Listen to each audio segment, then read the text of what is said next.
በዓል ነው። ከዛ ጋር ተያይዞ የካቴድራላችን ፍኖተ ሰንበት ትምህርት ቤት የቅዱስ ያሬድን መሰረት ያደረገ የዝማሬ አገልግሎት ምሽት አላቸው። መምህራን ተጋብዘዋል። ረጅም ሰዓት በዝማሬ እግዚአብሔርን እናመሰግናለን። ይሄን ሁሉ ያደረገ ማን ነው? ማን ነው? ይሄን ያደረገ እግዚአብሔርን ከፍ አድርገን እናመስግነው። ቅድስት ቤተ ክርስቲያን ይሄንን ማዕድ ዘርግታለች። እንግዲህ ማዕድ አይገፋም፣ ያውም የቤተ ክርስቲያን ማዕድ፣ ያውም የወንጌል ማዕድ። ስለዚህ ሁላችሁንም በታላቅ አክብሮትና ፍቅር ጠርተናችኋል። ተገኝታችሁ ተባረኩ። ከዚህ ሰዓት በመቀጠል ከዚህ ጊዜ ጀምሮ ደግሞ እግዚአብሔር ሁላችንንም ይናገረናል። እንደ ጥያቄያችን፣ እንደ እንቆቅልሻችን፣ እንደ ልቦናችን መሻትና እግዚአብሔር ሊነግረን እንደፈለገው ነገር ልባችንን ከፍተን ከዚህ ሰዓት ጀምሮ እግዚአብሔርን እናዳምጣለን። እግዚአብሔር በቃሉ ያጽናናናል ማለት ነው። ዛሬ በዚህ ዕለት ተገኝተው ቃለ ወንጌልን የሚያስተምሩን አንጋፋው እጅግ ተወዳጁ መምህራችን የወንጌል ገበሬ የሆኑት በኢትዮጵያ በዓለም አቀፍ እየዞሩ ቅድስት ቤተ ክርስቲያንን በመወከል እያገለገሉ ያሉት ለማለት ሳይሆን የእውነት የወንጌል አርበኛ የሆኑትን እጅግ የምንወዳቸው መምህራችን ዛሬ እግዚአብሔር እዚህ እንዲገኙልን አድርጎልናል። ክቡር መልአከዊ መምህር ሳሙኤል እሸቱ በኢትዮጵያ ኦርቶዶክስ ቤተክርስቲያን በመንበረ ፓትርያርክ ጠቅላይ ቤተ ክህነት የትምህርትና ማሰልጠኛ መምሪያ ኃላፊ ናቸው። ለተወደዱት መምህራችን አምላካችን እግዚአብሔር ለሊቃውንተ ቤተ ክርስቲያን የገለጠውን ምስጢር ገልጾላቸው ለእኛም የልድያን ልቡና ሰጥቶን ቃሉን እንድንሰማ ቅዱስ ፍቃዱ ይሁንልን። ወደ መምህራችን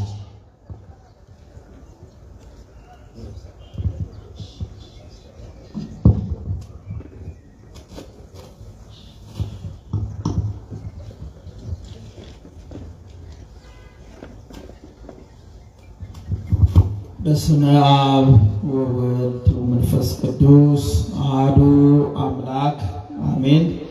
መልአከ ብርሃን መምህር ሙላት ክበቤ የካቴድራሉ ዋና አስተዳዳሪ፣ ላከ ጽዮን መምህር አፈወርቅ ወልደ ገብርኤል የካቴድራሉ ዋና ጸሐፊ፣ ልሳነ ጳውሎስ መምህር ምስክር ጌታነህ የካቴድራሉ የስብከተ ወንጌል ኃላፊ፣ እንዲሁም ክቡር ላከ ወንጌል የስብከተ ወንጌሉ ዋና ጸሐፊ፣ በዝማሬ ያገለገልከን ወንድማችን ዲያቆን አቤል፣ ሊቃውንት በየማዕረጋችሁ የተወደዳችሁ ምዕመናን ወንዶችም ሴቶችም በክርስቶስ ሰላም እንደምን አደራችሁ?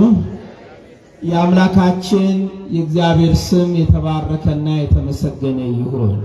የሁላችን እናት ቅድስተ ቅዱሳን ወላዲተ አምላክ በረድኤት በበረከት በእናትነት ፍቅሯ በአማላጅነቷ ትጠብቀን። ይህን ማለዳ በእግዚአብሔር መቅደስ ደጅ የጠናን የእግዚአብሔርን በረከት የእግዚአብሔርን ምሕረት የእግዚአብሔርን ይቅርታ ለመቀበል ይህን ተመልከተን አትለፈን እያልን በፊቱ ደጅ የምንጠና ሁሉ በሶሎሞን መቅደስ ከሶሎሞን ጋር ቃል በገባ ጊዜ ማንም ወደ መቅደሱ መጥቶ ቢለምን እኔ በምህረት ዓይኔ አየዋለሁ ያለው እግዚአብሔር ምንነታችንን ማንነታችንንም ሳይንቅ እንዲሁ በምህረት ዓይኑ እንዲመለከተን ቅዱስ ፈቃዱ ይሁንልን። አላረዝምም። ትንሽ ስብሰባ አለችኝ ቤተ ክህነት ቀደም ብሎ የሚጀመር ነበር የመሰለኝ። ቀድሜ ነው የመጣሁት። ግን ዛሬ ጾሙም ስለጀመርን ምሽግን የሚሰብር የጦር ዕቃ በሚል ርዕስ አጠር ያለች ወንጌል ቃል እነግራችኋለሁ። ዛሬ ደግሞ ምን ሆነው ነው እነዚህ ቄሶች ጦረኛ ላይ ያረጉን ነው ወይ እንዳትሉን፣ ምሽግን የሚሰብር የጦር ዕቃ ሁለተኛ ቆሮንቶስ ምዕራፍ 10:3 ላይ ያለ የቅዱስ ጳውሎስ ቃል ነው። ክብር ምስጋና ለመድኃኔዓለም ይሁን። ወዳጆቼ ርዕሱ በደንብ እንዲዋሃዳችሁ ከኔ ጋር ትሉታላችሁ። ምሽግን የሚሰብር በሉ የጦር ዕቃ። ድምጻችሁ ያንሳል። ምሽግን የሚሰብር የጦር ዕቃ። ክርስትና የውጊያ መስክ ነው። ውጊያው በግዘፈ ዓለም ካሉ አካላት ጋር ሳይሆን ረቂቃን ከሆኑ ከመናፍስት ዓለም ጋር የሚደረግ ውጊያ ነው። ደምና ሥጋ ካላቸው ከምንጨብጣቸው ከምንዳሰሳቸው ጋር ሳይሆን ረቂቃን ከሆኑ የዚህ ዓለም ገይና ሰራተኛው ከሆነ ከዲያብሎስ ሰራዊት ጋር የሚደረግ ውጊያ ነው። ለዚህ ነው ቅዱስ ጳውሎስ ምንዋጋው ከሥጋና ከደም ጋር አይደለም፣ ከአለቆችና ከስልጣናት ጋር ከዚህ ከጨለማ ዓለም ገይ ጋር በሰማያዊ ስፍራም ካሉ ከክፋት መንፈሳውያን ሰራዊት ጋር ነው ብሎ በኤፌሶን መልእክቱ ምዕራፍ 6 ቁጥር 11 ላይ ረቂቃን ደግሞ የክፋት ሰራዊት ከሚባሉት ከመናፍስት ዓለም ሰዎች ወይም ማለት መናፍስት ዓለም አካላት ጋር ውጊያ እንዳለን ይነግረናል። ተወዳጆች ሆይ በየቤታችን በየኑሯችን ጠላት ያዘጋጃቸው ምሽጎች በመንፈሳዊ የጦር ዕቃዎች ካልፈረሱ መባረክ የለም፣ ደስታ የለም፣ እርካታ የለም፣ መጽናናት የለም፣ ማመስገን የለም። ሁል ጊዜ ምሬት፣ ሁል ጊዜ ጭንቀት፣ ሁል ጊዜ ተስፋ መቁረጥ፣ ሁል ጊዜ ወደ ኋላ ማፈግፈግ የክርስትናችን መለያ የሆነ ይኖራል። ስለዚህ ነው ጠላት ሁል ጊዜ ባደባበት ስፍራ ውስጥ ረቂቅና የክፋት ሰራዊት መሆኑን የሚያውቅ ክርስቲያን የጠላትን የጦር ምሽግ ለማፍረስ የእግዚአብሔርን የጦር ዕቃ ይዞ ይነሳል። ክብር ምስጋና ለመድኃኔዓለም። እንደሚከብዳችሁ ተስፋ አደርጋለሁ። ምክንያቱም የጠላት ወሬ ሲነሳ ሁል ጊዜ የማደንዘዣ መርዙን መርጨት ይወዳል። አንዳንድ ጉባኤያት በፌዝና ባሉባልታ ጨርሰነው እንድንሄድ ይፈልጋል። ዛሬ ግን የጠላትን ምሽግ ለመስበር ቆርጠን የምንነሳበት ጾማችንን ስለጀመርን የበለጠ በዚህ ላይ አተኩረን እንነጋገራለን። ዲያብሎስ በሁለት መልኩ ውጊያውን ይከፍትብናል። በስንት መልኩ አልኳችሁ? ሁላችሁም በስንት መልኩ? በሁለት መልኩ። አንደኛው አእምሮን ሰውሮ በማሳበድ የመጨረሻ ትልቁን ጥቃት የሚያካሂድበት ውጊያ ሲሆን፣ ሁለተኛው ግን በመቆራኘት የሚዋጋን ጽኑ ውጊያ አእምሮን በመሰወር የሚያደርገው ውጊያ ብዙዎቻችሁ እንደምታውቁት ልብሳቸውን ጥለው በመቃብር ስፍራ አብደው እርቃናቸውን ሆነው ፀጉራቸውን አንጨብረው ድንጋይ ይዘው ዱላ ይዘው ሰው አላሳልፍ ብለው መኪና ዘግተው አንዳንድ ጊዜ በቤት ውስጥም ቤተሰቡን በጥብጠው አመድ እየቃሙ አተላ እየጠጡ እያጓሩ የሚያውኩ የዲያብሎስ የመጨረሻው ጥቃት ሰለባዎች የሆኑ እብዶችን እናያለን። እግዚአብሔር ከዚህ ይሰውረንላችሁ። ለመሆኑ ለምንድን ነው ሰዎች በዚህ አይነት ጥቃት ውስጥ የሚወድቁ ብለው ብዙ ክርስቲያኖች ይጠይቁኛል። የመጀመሪያው ነገር የጸሎት ሕይወታችን ሲሳሳ ሲጠፋ ሲቆም ለዲያብሎስ ጥቃት እንዳረጋለን። የጸሎት ሕይወት እግዚአብሔር የጸሎት ሕይወት ይስጠንላችሁ። ሁለተኛው ደግሞ በባዕድ አምልኮ ውስጥ ስንያዝ ወይ ራሱ ያበደው ሰው ወይም ባበደው ሰው ውስጥ ቤተሰብ ውስጥ ይደረግ የነበረ የባዕድ አምልኮ ጨሌ፣ መተት፣ አስማት፣ ጥንቆላ፣ ዛር፣ ውላጅ፣ ስር መማስ፣ ቅጠል መበጠስ፣ አተቴ፣ ቆረንቲቻ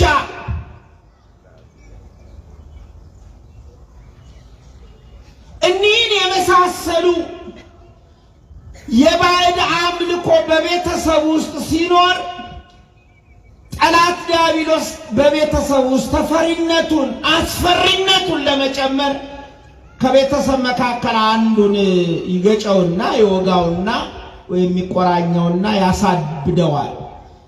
በእብደቱ ውስጥ ሁሉ የሚናገረው ያ ዛር ታላቅ፣ ያ ሟርት ታላቅ፣ ያ ክፉ መንፈስ ታላቅ ቀሳፊ አውዳሚ እንደሆነ እያረገ እያወጀ ማህበረሰቡን ያስፈራራል። ኃያል ማን ብቻ ነው ወገኖች? እስቲ በእግዚአብሔር የምታምኑ ኃያል ማን ብቻ ነው? ክብር ምስጋና ለስሙ ይሁን። አነዛም ያ ቤተሰብ አንድ ቀን የወንጌል እውነት በርቶለት የለም ዛርም ጥንቆላ ሟርትም መተትም አስማትም ለኔ ጥቅም የለውም ለኔ ጥቅም እግዚአብሔር ነው ብሎ ሲመለስ ለማስፈራራት ከቤተሰቡ አንዱ ዲያብሎስ ይተናኮለዋል። እግዚአብሔር ያዝልን ወገኖች፣ አትፍሩ። የዲያብሎስ ውጊያ ጊዜያዊ ነው፣ የእግዚአብሔር ምሕረት ዘላለማዊ ነው። እልል ብላችሁ እግዚአብሔርን አመስግኑ። ሶስተኛው በእግዚአብሔር መርገም ሲመታ፣ እስቲ በእግዚአብሔር መርገም ሲመታ በሉ። ከዚህ ሰውረን። ኦሪት ዘዳግም ምዕራፍ 28ን አንብቡ። እግዚአብሔር ሰው በኃጢአት ማማላስ ሲሆን አንዳንዴ በመርገም ይመታዋል። ከመመታት ይሰውረን። የማይቃና ቤተሰብ፣ የማይቃለል ችግር፣ የማይፈወስ በሽታ፣ የበሽታው አይነት እንኳን የማይታወቅበት ጊዜ፣ ሁሉ ነገር ባዶ፣ ሁሉ ነገር ቁዘማ፣ ሁሉ ነገር ትካዜ በሚሆንበት ጊዜ ዓለም መፍትሄ የማይሰጠው ችግር ውስጥ ስንገባ በእግዚአብሔር መርገም የመመታት ሕይወት ውስጥ ስንሆን ነው። ምሕረቱን ያድርግልን ለሁላችን። አምላካችንና አባታችን ሩህሩህ ነው። ምሕረቱን ያድርግልን ለሁላችን። በተለይ በተለይ በተለይ በተለይ የእግዚአብሔርን ሕልውና በመፈታተን ኃይሉን ክደው የአምልኮት መልክ ኖሯቸው ሰዎች እግዚአብሔር እንደ እግዚአብሔርነቱ ማክበር ባወቁት መጠን ሲንቁት በእርግማን መንፈስ ይመታ ወይ ከቤተሰቡ ወይ ራሱን ያሳብድና ጨርቁን ያስጥለዋል ማለት ነው። መፍትሄው ማረን ብቻ ብሎ መመለስ ነው። ምሕረቱን ያደርግልን ለሁላችን። አራተኛው ከአጋንንት ክፋት የተነሳ፣ እስቲ ከአጋንንት ክፋት የተነሳ በሉ ሁላችሁ። አጋንንት ክፉዎች ናቸው። ስራቸውም ድርጊታቸውም ተልኳቸውም ለክፋት ነው። ቅዱስ ጳውሎስ ቅድም ኤፌሶን 6:11 ላይ የክፋት ሰራዊት ብሎ የጠራቸው። ከአጋንንት ክፋት የተነሳ አንዳንድ ጊዜ ሰዎች ለእብደት ይዳረጋል። የመጨረሻው አምስተኛው ደግሞ አጋንንት በሚሰለጥኑበት ስፍራ አዘውትረው የሚያሳልፉ ሰዎች በአጋንንት ለመያዝ ይዳረጋል። ጫት ቤት፣ ሺሻ ቤት፣ ዝሙት ቤት፣ መጠን የሌለው መዳራት ቤት፣ ስካር ቤት፣ ሟርት ቤት፣ ኑፋቄ ቤት፣ ክህደት ቤት፣ አስማተኛ ቤት ደጅ የሚጠሩ ሁሉ አንድ ቀን በአጋንንት ይያዛሉ። እግዚአብሔር ይሰውረን ከዚህ ሁላችን። ዛሬ አይታችኋል። ከአንዱ ወጥቶ ወደ አንዱ የሚገለበጠው ሰይጣን፣ አንዱ ጋር ጮሆ ወጣው ብሎ ሌላው ላይ አድሮ እሪ የሚለው ሰይጣን ዘላቂነት የሌለው ፈውስ በአስማተኞችና በመተተኞች የሚደረጉ ስራዎች የአጋንንት ስፍራ ከመዋል የሚመጡ ናቸው። ሁለተኛው ግን በመቆራኘት የሚያደርገው ጥቃት ልክ እንደኔ ጤነኛ ቄስ፣ ጤነኛ ሰው፣ ጤነኛ መነኩሴ፣ ጤነኛ ጳጳስ መስዬ ግን ስራዬ የሰይጣን ማለት ነው። ግልጽ ነው ወገኖች።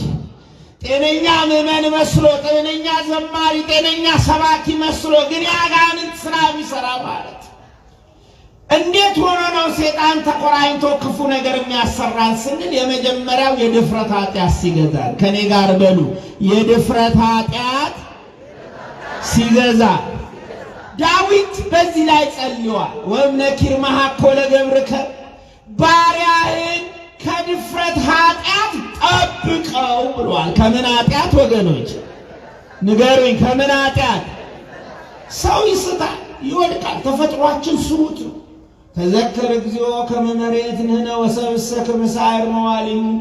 አቤቱ ሰው መሆናችንን አስብ። ስሁት ነን፣ በባህሪያችን ተላላፊዎች ነን ሕጉን። ግን ሰው ከሳተ ከተላለፈ በኋላ ማረኝ ብሎ ዞር ማይል ይቅር በለኝ ብሎ ማይጸጸት ምሕረት ቸርነት ትድረሰኝ ብሎ ማጎነብስ አሁንም ኃጢአት በድፍረት ነገም ኃጢአት በድፍረት ሰው ምን ያደርገኛል እግዚአብሔርስ የት አለ ብሎ በመቅደሱ በቤቱ በትዳሩ በኑሮ በዳኝነቱ በንግዱ በአጠቃላይ ሕይወት ውስጥ የድፍረት ኃጢአት የሚሰራ ሰው ያ ያጋንንት ማደሪያ ነው። እግዚአብሔር ከዚህ ሰውር። አይቷችኋቸዋል። በኃጢአት ሥራ ተሸላሚ የሆኑ በአውሮፓ በአሜሪካ ያሉ እዚህም ሀገር ለሚኳክሩ የሚደርሱ ገለታቸውን ገልብጠው ጭናቸውን አሳይተው የኃጢአትን ሥራ የመሸለሚያ የሚያደርጉ ሰዎች የድፍረት ኃጢአትን ሲገዛቸው። ስለዚህ በተቻላችሁ መጠን ለኃጢአት ደፋር አትሁኑ። ብትስቱ እንኳን ማረኝ በሉ። ማን ይመረናል ወገኖች? ማን ይመረናል? እግዚአብሔር ይማረን ሁላችን።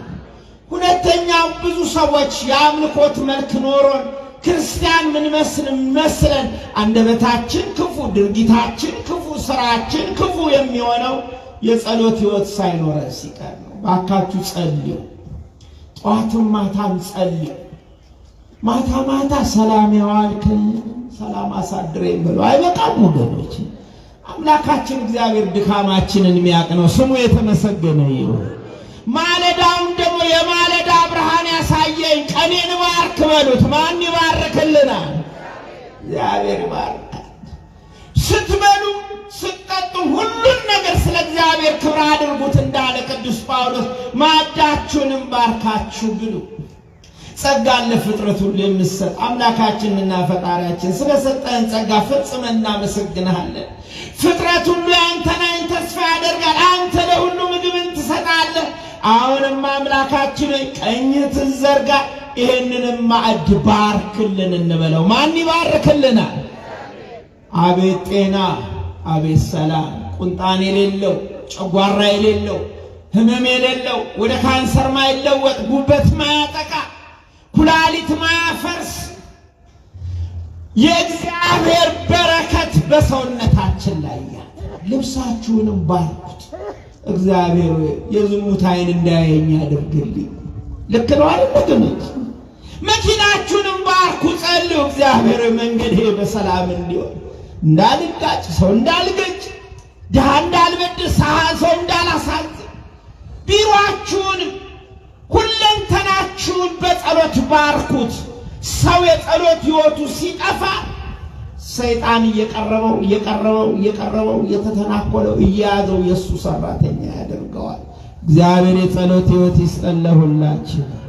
አሜን አትሉም ወገኖች? የጸሎት ሕይወት ይስጠን ለሁላችን።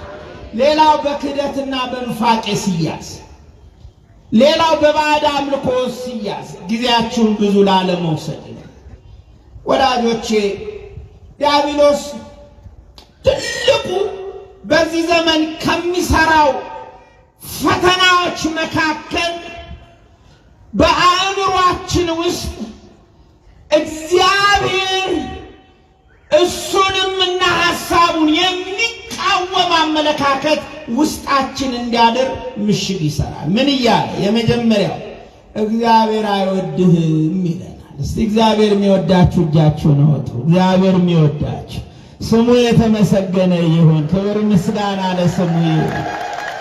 የሚወደን ማን ነው? በሕይወት የጠበቀን ማን ነው? ከቤት ተራምደን እዚህ ለመድረስ ብርታቱን የሰጠን ማን ነው? እንዴት የሚወደን አምላክ አለ! ምን ይላል ዲያብሎስ? አይወድም። ቢወድህ ለነከሌና አርጎ አንተ እንዲህ መሆን ነበረብህ። ቢወድህ አንተ ታመ እነሱ በጤና መሄድ ነበረባቸው። ቢወድህ የነከሌ ልጆች እዚህ ደርሰው ያንተ ልጆች ተልከስክሰው መቅረት ነበረባቸው። ቢወድህ አሁን ያለውን አኗኗር ይሰጥህ ነበረ።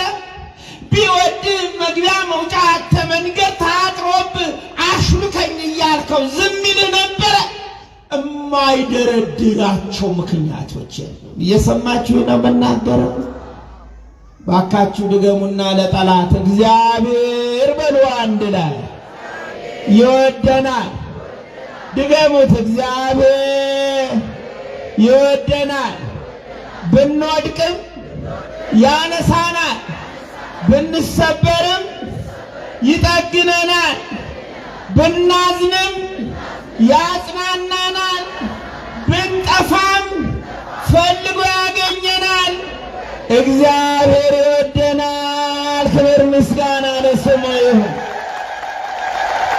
እግዚአብሔር ምን ይለናል?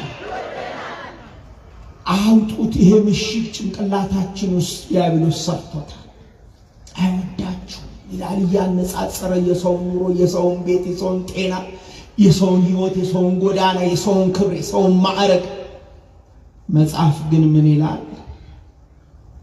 በእርሱ የሚያምኑ ሁሉ የዘላለም ሕይወት እንዲኖራቸው እንዳይጠፉ እግዚአብሔር አንድያ ልጁን ለሞት እስኪሰጥ ድረስ ዓለምን እንዲወዶታል ይላል። እቺ የመጽሐፍ ቅዱሱ ወርቃማዋ ወንጌል ትባላለች።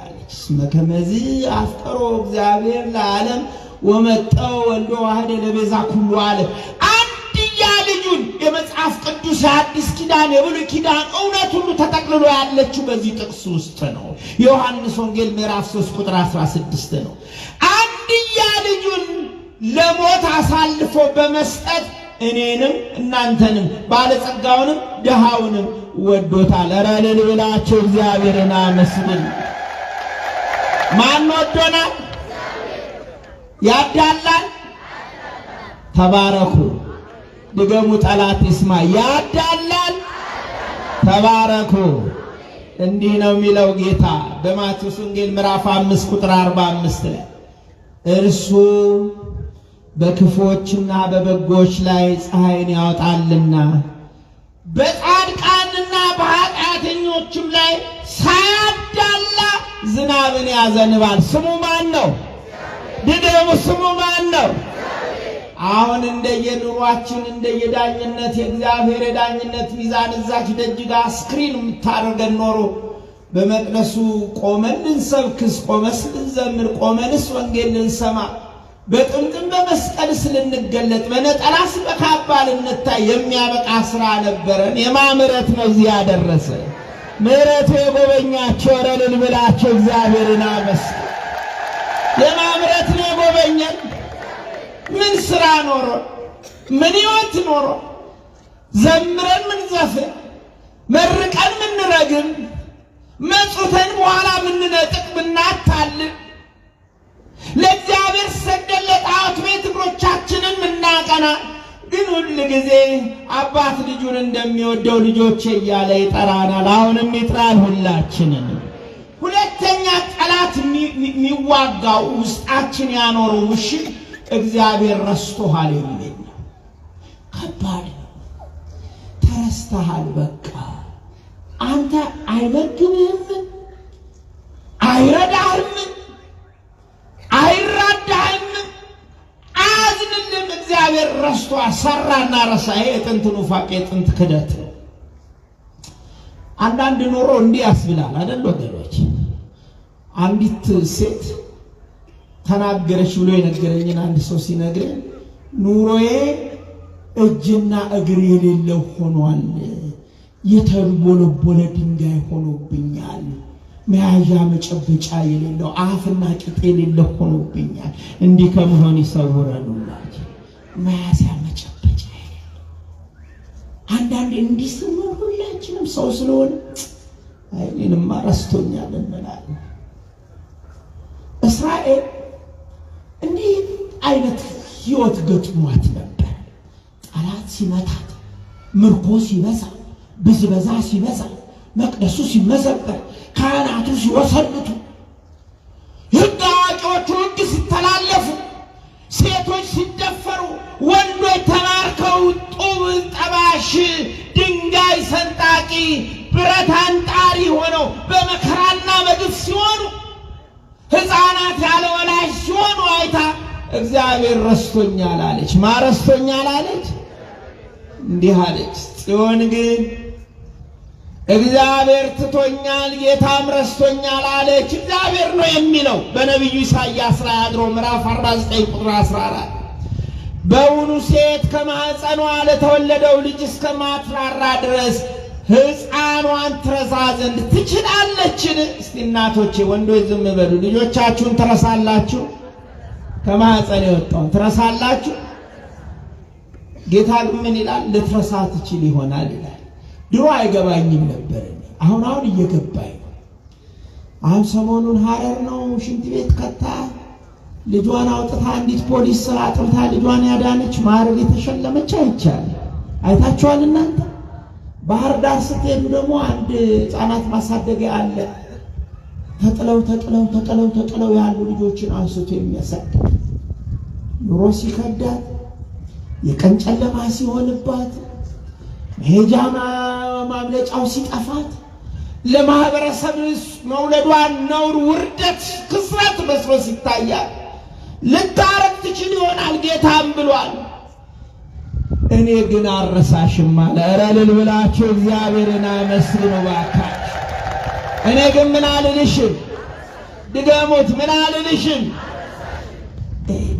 ማይረሳን እግዚአብሔር ልባችሁ ይሙላ። በዚህ ጠላት ተረስተሃል ለሚላችሁ ሁሉ ማይረሳይ አባት አለኝ በሉ። እኔ ግን አልረሳሽም፣ እነሆ በእጄ መዳፍ ቀርጬሻለሁ፣ ቅጥሮችሽም ኑሮሽም ሕይወትሽም ሁልጊዜ በፊቴ ነው አለ። ክብር ምስጋና ለስሙ ይሁን። በእጄ መዳፍ ምን አድርጌሻለሁ? እዚህ ጋር ሩቅ ስለሆነች አትታያችሁ። እዚህ ጋር መስቀል ተወቅሬያለሁ። ግብፅ ሀገር ነው ገዳም፣ እዛ አባሲያ ሲሄድ በራፍ ላይ ቁጭ ይሉና መስቀል ያደርጋሉ። በእነሱ ሀገር እንደኛ ብዙ ክር አያረጉም። በርግጥ መስቀል ያንጠለጥላል። እዚች ጋር ግን የሚወቀሩት ክርስቲያን ሆነው መከራ ቢመጣ ሞት ቢመጣ መስቀሉን አይተው ወደኋላ እንዳያፈገፍጉ ነው። እየሰማችሁ ነው ወገኖች? ቢሞቱም ደግሞ ክርስትናው ምልክቱን ታይቶ ጸሎተ ፍትሐት እንዲደረግ ነው። ልክ እንደኛ ክር ማለት ነው። ይሄ ተፍቆ ካልወደቀ በስተቀር እስከ ሞት ድረስ ከኔ ጋር ነው የሚኖረው። እስከ ዘላለም በእግዚአብሔር መዳፍ ውስጥ የታተምን ነን። እልል ብላችሁ እግዚአብሔርን አመስግኑ። ኑሯችንን ያውቃል፣ ሕይወታችንን ያውቃል። ለልመናችን፣ ለጥያቄያችን፣ ለጉዳያችን ግን በፈቀደው ሰዓት መልሱን ይሰጠናል። ይስጠለሁላችሁ ወዳጆች። ሶስተኛው የጠላት ውጊያ እንዳይረዝምባችሁ ያለህበትን ሁኔታ አያውቅም ደግሞ ይላል እግዚአብሔር በማቴዎስ ወንጌል ምዕራፍ 10 ቁጥር 3 ላይ የናንተስ የራሳችሁ ጸጉር እንኳን ሳይቀር በእግዚአብሔር ፊት የተቆጠረ ነው ይላል። እቺን ከኔ ጋር በሉ። የናንተስ የራሳችሁ ጸጉር ሳይቀር በፊት የተቆጠረ ነው። ማን ያውቀዋል? ይኸውላችሁ ጸጉር በጣም ረቂቅ ነገር ነው። ለቁጥር የማይመች ነው። በተለይ የኔ አይነት በጣም ከርዳዳ ጸጉር ያለው ሰው ምን ማለት ነው? የህይወታችሁን የጎዘፈውን አሁን እዚህ ኪዳነ ምሕረት ፊት መጣችሁ ትልልቅ ተራራ የሚያክል ጉዳይ ነው ያቀረባችሁ። አልቻልኩትም ያላችሁት እግዚአብሔር ግን ረቂቁን የህይወታችን ክፍል እንኳን እሱ ያውቀዋል። ስሙ የተመሰገነ ይሁን። ስለዚህ ዲያብሎስ ውጊያውን ሲያካሂድ አንሰማህም ብለን የጦር መሳሪያችንን አንስተን ምሽጉን ልናፈርስ ይገባል። ዛሬ ጽኑ 3 ውጊያ ዲያብሎስ ይዋጋል። 3 አንደኛው አእምሯችንን ቅድም ባልኩት ነገሮች ይሞላልና ጭንቀት፣ ግራ መጋባት፣ ፍርሃት፣ ራስን ማጥፋት፣ ራስን መጥላት፣ ድብርት፣ ተስፋ መቁረጥ እኒህን የመሳሰሉት ነገር ውስጣችን እንዲያድር ያደርጋል። ሐሰተኛ ስለሆነ የሐሰት ዜና አእምሯችንን ይሞላዋል። ጠላቴ ሆይ በሉ ሁላችሁ በወድቅም እነሳለሁ። ማን ያነሳናል? ደስ አይበልህ መጽሐፍ የተናገረው ቃል። ሁለተኛው ውጊያ ደግሞ የሚያደርገው ምክንያቱም ሰው አእምሮ ከተወጋ ሁለመናው የተወጋ ነው። አእምሮ ከተማረከ ሁለመናው የተማረከ ነው። አእምሮ ከተሸነፈ ሁለመናው የተሸነፈ ነው።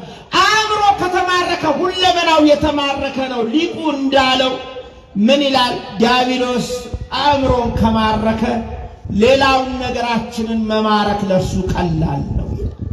አእምሮን ተማረከ ክርስቲያን ገንዘቡን በዲያብሎስ ይማረካል፣ ትዳሩን በዲያብሎስ ይማረካል፣ ጤናውን በዲያብሎስ ይማረካል፣ ጉልበቱን በዲያብሎስ ይማረካል። አእምሮአችንን እግዚአብሔር ይጠብቀን፣ በጎ በጎ ያሳስበን፣ ደግ ደግ ያሳስበን፣ ቸር ቸር ያሳስበን፣ ፍቅር ፍቅር ያሳስበን፣ ሰላም ሰላም ያሳስበን፣ በረከት በረከት ያሳስበን። ሁለተኛው የዚህ ዘመን ትልቁ ጥቃት ቤተሰብን ያጠቃል። የብዙዎች ቤተሰብ በጉዳት ውስጥ ያለ ነው አውቃለሁ። እናቶቼ በተለይ ጎሽ ለልጆቿ ስትል ተወጋች እያላችሁ በብዙ ውጋት ውስጥ እንደምትኖሩ አውቃለሁ። አንድ ጊዜ አንድ ትምህርት ቤት ውስጥ አባት ማለት ምን ማለት ነው ብሎ መምህሩ ጥያቄ ጠየቀ። ልጆች የአባታቸውን ባህሪ ጻፉ። ሁሉ አባት ማለት ነው። የደግ አባት ያለው ደግ ጻፈ፣ ኮርኳሚ አባት ያለው ኮርኳሚ ጻፈ። ከሁሉም ግን ያስገረመው የአንድ ተማሪ መልስ ነበር መምህሩን ያስደነቀው። አባት ማለት አለ በተኮላተፈ ቋንቋ ሲያነብለት ማታ ማታ እያመሸ የሚመጣ ሲመጣ ደግሞ በሉም በልግጫ ብሎ የሚከፍት ከከፈተ በኋላ እናታቸው አባቷ ሄደች ቀጥሎ የቀረበለትን ምግብ የሚደፋ እግዚአብሔር ከዚህ ሰውረን። ቀጥሎ ከማሚ ጋር ለመደባደብ የሚነሳ እግዚአብሔር ይሰውረን። አሁን እንዲህ አይነት ባሎች ግን ይኖራሉ በዚህ ዘመን። ወደዛ ጋር አንዷ ስትላየ እግዚአብሔር ይርዳሽ እናት፣ ደግ ያርግልሽ ባልሽ፣ በር ከመስበር ያድንልሽ ባልሽ፣ ፍሪ ከመገልበጥ ያድንልሽ ባልሽ። ሴቶች እናንተ እንደምታስቸግሩ እናውቃለን። አንድ ጊዜ ሰይጣን መጣ። ወንዶች ለእናንተ ነው የመልስ ምት ስለሚያስፈልግ መጣ። ሁሉ ሰው ሮጦ ወጣና አንድ ሰው የቁጫ አተ ሴቶች እየሰማችሁ ነው? ለመሆኑ ታውቀኛለህ እኔ ማን እንደሆንኩ አለው። አዎ እኮ ማን? ሰይጣን ነህ። በምን አወከኛል? አይ ከእህት ጋር በቤት ውስጥ ለ15 ዓመት አብረን ስለኖርን ነው አለ። ሚስቱን ማለት ነው። በደንብ አልገባችሁም ማለት ከእህት ጋር አብረን ስለምኖር ተለማምጄዋለሁ ማለት ነው። እግዚአብሔር እንዲህ አይነት የተበላሸ ትዳር ሕይወትን ያስተካክልልን። ዛሬ ብዙ ልጆች ተበላሽተው የብልሽት ውጤታቸው በሃይማኖት ተቋም፣ የብልሽት ውጤታቸው በመንግስት ስራ፣ የብልሽት ውጤታቸው በማህበረሰብ አገልግሎት ውስጥ፣ የብልሽት ውጤታቸው በፍርድ ቤት ውስጥ የተዛባ ስራን የሚሰሩት ቤተሰብን ጠላት ስለሰበረው ነው። ልጆቻችሁን የበረከት ልጆች ያደርግላችሁ። ተወዳጆች፣ የዲያብሎስ የመጀመሪያ ዓላማ ቤተሰብን ማጥቃት ነው፣ ቤተሰብን ማጥፋት ነው። ምክንያቱም ቤተሰብ ከጠፋ ቤተ ክርስቲያንን ለማፍረስ ለዲያብሎስ ይቀለዋል። ቤተሰብን ባፈረሱ ልጆች ቤተ ክርስቲያንን መጥቶ በመዶሻ ያፈርሳል። መነኩሴ ነኝ ብሎ ይዘሙታል። ሰባኪ ነኝ ብሎ መናፍቅ ይሆናል። ቄስ ነኝ ብሎ ሌባ ይሆናል። ሰበካ ጉባኤ ነኝ ብሎ ሰራቂ ይሆናል። ሰንበት ተማሪ ነኝ ብሎ አምታች ይሆናል። እግዚአብሔር ምሕረቱን ያደርግልን ለሁላችን። ቤተሰባችንን እግዚአብሔር ይባርክ። ሶስተኛው ማህበረሰብን ነው የሚያጠቃው። ይሄ የኢትዮጵያ የኔና የእናንተ አገር ጠባይ ማለት ቂም፣ በቀል፣ ጥላቻ፣ ንቀት፣ የኔ ብቻ ማለት በማህበረሰብ ውስጥ እንዲዘራ ያደርግና ህዝቡን ይበታትነዋል፣ ይከፋፍለዋል። በቋንቋ፣ በዘር፣ በነገድ። እረ ምሕረቱን ያደርግልን።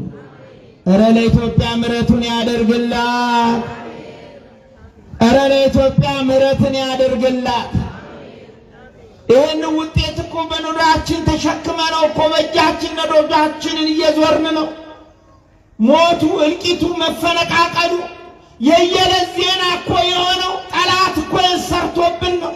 ለጠላት ስራ ምቹ የሆን ሰዎች ደግሞ በርክተን ቋንቋችን ሁሉ ይሄ ስለሆነብን ነው። እግዚአብሔር ምሕረትን ያድርግልን። ስለዚህ ይህን ጥቃት እንዴት አድርገን ነው መከላከል የምንችለው? ቅዱስ ጳውሎስ መልስ ይሰጠናል። ያጠቃለልኩ ነው ትምህርቴ። በሰው ልማድ ምንም የምንመላለስ ብንሆን እንደ ሰው ልማድ አንዋጋም። የጦር ዕቃዎቻችን ሥጋዊ አይደሉምና ምሽግን ግን በእግዚአብሔር ፊት ብርቱ ናቸው። ክርስቶስ እንዲህ ነው ይላል። አያችሁ፣ እንደ ሰው ልማድ የሚሰድቡንም በመስደብ የሚረግሙንም በመርገም የሚያጠቁንም በማጥቃት አይደለም የምንመላለሰው። የጦር ዕቃችን ዲያብሎስ የመሸገባቸውን ስፍራዎች ሁሉ ለመደርመስ ለማውደም ብርቱ ነው የሚለን ቅዱስ ጳውሎስ። ምንድነው እኔና እናንተ ቤት ውስጥ ዲያብሎስ የሚሸገው? ትዳር ውስጥ፣ በረከት ማጣት ውስጥ፣ በልጅ አስተዳደግ ውስጥ፣ በጤና ውስጥ ምንድነው ዲያብሎስ የመሸገው? የዲያብሎስን ምሽግ ለመስበር መፍትሄው የጦር ዕቃችንን ብቻ አንስተን መዋጋት። ይሄ የጦር ዕቃ ደግሞ ጾምና ጸሎት ነው። እስቲ ከኔ ጋር በሉ፣ የጦር ዕቃችን ጾምና ጸሎት ነው። በማቴዎስ ወንጌል ምዕራፍ 17 ቁጥር 21 ላይ ትዝ ይላችሁ እንደሆነ ደቀ መዛሙርቱ ሊፈውሱ የማይችሉትን ልጅ ወደ ጌታ ባቀረቡ ጊዜ ጌታ ጋኔኑን ገስጾ ነፃ ባደረገው ሰዓት ደቀ መዛሙርቱ እኛ ልንፈውሰው ስለምን አልቻልንም ባሉት ጊዜ ጌታ ዝንቱ ዘመድ ይወጽእ ዘእንበለ ጾም ወበጸሎት፣ እንዲህ አይነት ጠላት በጾምና በጸሎት ካልሆነ በስተቀር አይሰበርም፣ ምሽጉ አይጠፋም ብሎ ዲያብሎስ ያቀዳቸውን የገነባቸውን የመሸገባቸውን ስፍራዎች ሁሉ ጠርገን የምናወጣው በጾምና በጸሎት ነው። ይህም በረከት ይስጠን እግዚአብሔር። ስለዚህ የጾማችሁ ወራት መጥቷል። በረከት ያጣችሁ ጹሙ፣ ጤና ያጣችሁ ጹሙ፣ ሰላም ያጣችሁ ጸልዩ። ባልና ሚስቶች ከግጭት ይልቅ አብራችሁ እጅ ላይ ተያይዛችሁ አባታችን ሆይ ለማለት ሞክሩ። ያን ጊዜ ችግሩ ይቀላል። በተቻለ መጠን ቤት ውስጥ ጥቂት ስልኮቻችን እንዲጾሙ እናድርግና መጽሐፍ ቅዱስ እናንብብ፣ የጸሎት መጽሐፍ እናንብብ። ልጆቻችን የእግዚአብሔርን ቃል ይስሙ። ጥሩ ነው። አገልግላ ስራችሁ ጥሩ ትምህርት ቤት ከፍላችሁ ታክሲ ኮንትራት ይዛችሁ ወይ በመኪናችሁ ይዛችሁ ታደርሳላችሁ። ግን ወደ እግዚአብሔር ይዞ ለማድረስ ያለን ተነሳሽነት ደካማ ነው። እግዚአብሔር ልጅን ካልባረከ ደግሞ አይባረክም። ልጆች እግዚአብሔር ስጦታዎች ስለሆኑ፣ ስለዚህ በጾማችን ወቅት የውጊያ ዋና መሳሪያዎች ጾምና ጸሎት ነው። እንጸልይ፣ ጠዋት እንጸልይ፣ ማታ እንጸልይ። በጎደለን ነገር ውስጥ ስማን እንበለው፣ ባጣነው ነገር ውስጥ ተመልከተን እንበለው። በአጥቂያችን በአስጨናቂያችን በኩል ከጀርባም ከፊትም ከኋላም ቆምልን እንበለው። እግዚአብሔር የታመነ ነው። ስሙ ለዘላለም የተመሰገነ ይሁን። ለምኑ ይሰጣችኋል፣ ፈልጉ ታገኛላችሁ፣ አንኳኩ ይከፈትላችኋል። የሚለምን ሁሉ ይቀበላል፣ የሚፈልግም ሁሉ ያገኛል፣ መዝጊያውንም የሚያንኳኳ ይከፈትለታል። እልል ብለህ እግዚአብሔርን አመስግን። የምሕረት በሩን ይክፈትልን። አንኳኩ የአንድ ቀን ስራ አይደለም። የግሪኩ ቋንቋ ዘውትር ነው። ትዝ ትላችኋለች ያቺ ዳኝነት ፈልጋ በዚያ ጨካኝ ዳኛ ፊት ጌታ ያስተማረን ምሳሌ ትጨቀጭቀው ነበር። ያ ክፉ ዳኛ ምን አለ? ሰውንም ባልፈራ እግዚአብሔርን ባላከም ስለ ጭቅጨቃዋ ልፍረድላት አለ። ክፉ ዳኛ እንዲህ ከሆነ የምሕረት አባታችሁ እንዴት አይሆን ነው ያለው። ይማረን ሁል ጊዜ። ስለዚህ በተቸገራችሁበት ጉዳይ ውስጥ ይህንን ጾም ርዕስ ይዛችሁ ጸልዩ። ምን ይዛችሁ? እግዚአብሔር የትዳር ጉዳይ የኔ ቁስል ነው። እግዚአብሔር የልጅ ጉዳይ የኔ ጎን ጋት ነው። እግዚአብሔር የጤና ጉዳይ የኔ ስብራት ነው። እግዚአብሔር በእንግዲህ ያለመባረክ ጉዳይ የኔ አንገት የመድፊያ የማፈሪያ ጉዳይ ነው። ስንቱን ልንገራችሁ? በየጉዳያችሁ ርዕስ ይዛችሁ ፈጽሙ። ከእግዚአብሔር ትቀበላላችሁ። ክብር ምስጋና ለስሙ። ከማን እንቀበላለን? እግዚአብሔር የምትፈልጉትን የበረከት በር ይከፍትላችኋል። በበሩ ለመግባት ያብቃችሁ። ጸልዩ፣ ጸልዩ። ርዕስ ይዛችሁ አትምታቱ፣ አትደነባበሩ። እግዚአብሔር ሆይ ብላችሁ እጅ መዘርጋት ብቻ። ሙሴ ትዝ አይላችሁም? በተራራው ላይ ሲጸልይ እጁን ሲያነሳ ጠላት በሸለቆ ውስጥ ይወድምና ይረግፍ ነበር። እናንተ ባነሳችሁ ቁጥር እናንተን ሊያጠቃ፣ እናንተን ሊያሳፍር፣ እናንተን ዝቅ ሊያደርግ በጠላት የተከፈተ ውጊያ ሁሉ በሸለቆ ውስጥ ከሕይወት ወደ ሞት ይቀየራል። ኧረ ለልበለ እግዚአብሔርን አመስግኑ። ሁለተኛው ጾም ነው። እኔ ቤተ ክርስቲያን ስለ ጾም ብዙ ነግራናለች። ጾም ራስን መግዛት ነው። ጾም ንጽህና ነው። ጾም ትህትና ነው። ጾም ርኅራኄ ነው። ጾም ስንፍናን፣ ሆዳምነትን፣ ቁጣን፣ ክፉ መሻትን፣ ምኞትን ሁሉ የምናጠፋበት መድኃኒት ነው። ባካችሁ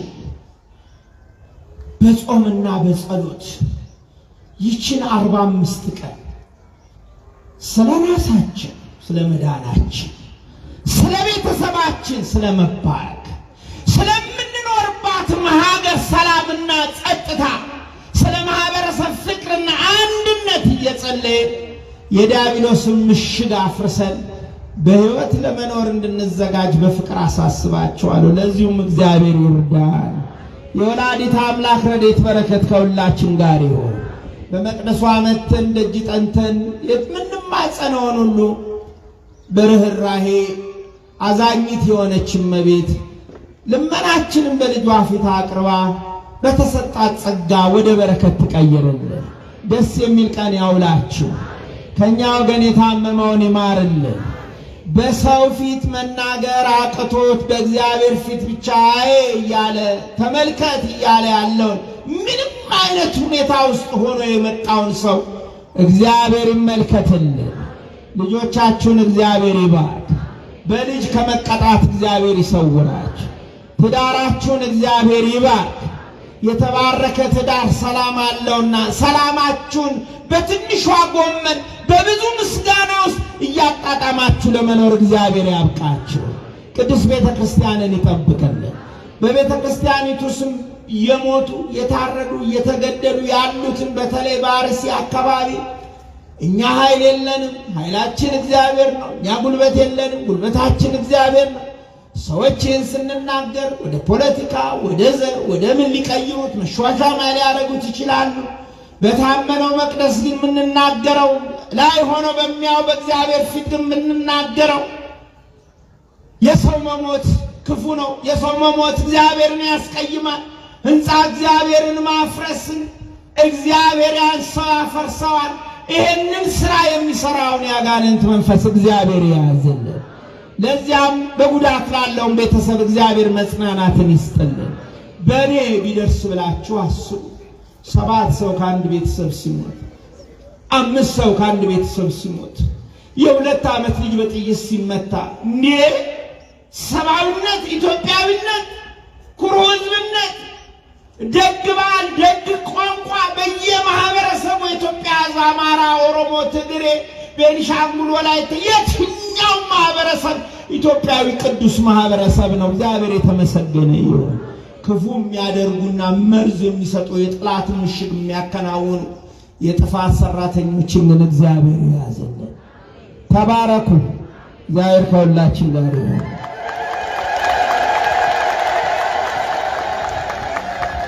እግዚአብሔርን እስቲ አመስግኑ፣ ከፍ አድርጋችሁ። በዚህ ማለዳ የመከረን የገሰጸን ያስተማረን የቅዱሳን አባቶቻችን አምላክ የእኛም አምላክ ልዑለ ባሕሪ አምላካችን እግዚአብሔር ስሙ የተመሰገነ ይሁን። በድጋሚ እግዚአብሔር እናመስግነው።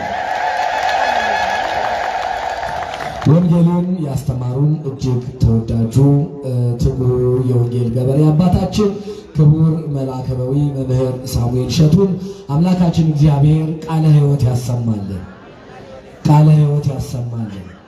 በእድሜ በጤና በጸጋ በአገልግሎት አባታችንን መምህራችንን ይጠብቅልን።